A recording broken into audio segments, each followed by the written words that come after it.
a lot of people, especially when you have a lot of kids like I do, are like, well, you're just trying to fulfill some sort of Old Testament antiquated thing. You just, didn't you know how to stop when you were ahead? Quiverful theology. Yeah, that's right. Quiverful theology. Don't you know what causes that and all that stuff?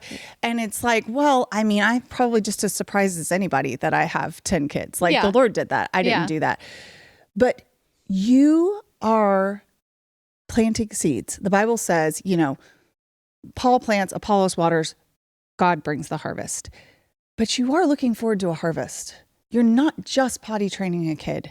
You're loving him well while you do that incredibly maddening process, because it can be sometimes. Yeah. I was just doing reading with my 6-year-old yesterday, and it was painstaking. It is more so for some kids than others. Right. And so sometimes they drop that first letter on the word.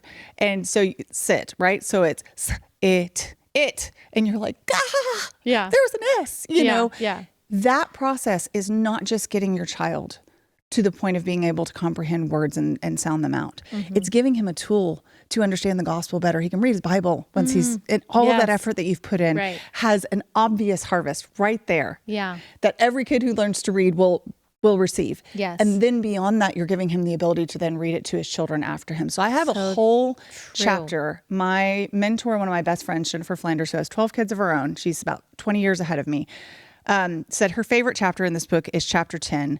And it's mothering with a legacy mindset. My mom, so at the end of every one of my chapters, I invited 13 godly, gone before Titus 2 women to contribute to the end of them. Every single one of them said yes, which I felt like was the Lord ordaining it, because, my schedule doesn't allow. I'm not really interested in that. I don't want, every single one said I'd be happy to. And they were the right people for this job. And so my mom contributes to the end of chapter 10. That's my friend Jennifer, who also contributes, favorite. And she said, I picture you on a white horse with a banner that has some sort of symbol of motherhood on it, charging back and forth saying, don't grow weary of doing good. And even if you have looked to the Lord for strength, because your work matters now, it matters tomorrow, and it matters for generations to come. Don't let anyone ever denigrate or diminish that. This is incredible in what you can accomplish for your own soul with Christ. Because, by the way, if you don't accomplish some sort of generational legacy of Christianity, if you have obeyed God, it is still worth it. But also, you are setting your children up with incredible tools and a foundation that is set on Christ alone. And that, only you can do that really well. The best. There's all kinds of other resources, but you are uniquely gifted by God to do that. And that's huge. Okay, with this anti-natalism push that's out there right now, kids are burdens, they're getting in the way of travel schedules and all of that. If you were to give someone an elevator pitch for why they should have kids, you've done that pretty well already, but what would be the summary of what would you say? They're married, they're considering having kids, but they're afraid it's going to change their life a lot. What would your pitch be? It's going to change your life a lot, and you want it to, because quite likely, if you continue with the focus being on what something is going to take from you rather than what it's going to add to you, it will be a self-fulfilling prophecy.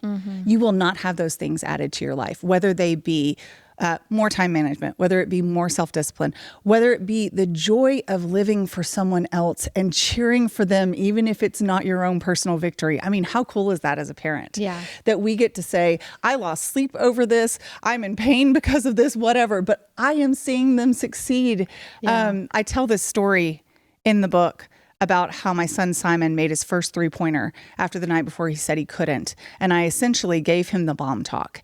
And I said, yes, you can, if you keep practicing. Not you can do anything you want to be, anything you dream big, nothing like that. Just be consistent, stay in it.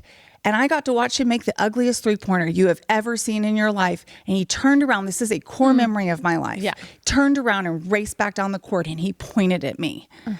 And like, you told me I could do this. And I started crying and screaming like a crazy person. And I still do. One of the best moments of my life that I would never have had if I didn't have my son, but also if I didn't give up some of my personal comfort and going to these practices and these games, because sure, it's fun to watch them, but it's a lot of work to get kids places and to do things for them and to pay for things. And so sure. Okay. Yeah. You would actually gain a lot of me time, a trimmer waistline, more money in your bank, but you can't take any of it to heaven with you. And I can't guarantee I can take my children to heaven with me, but there's a chance. Yeah. And I am banking on it.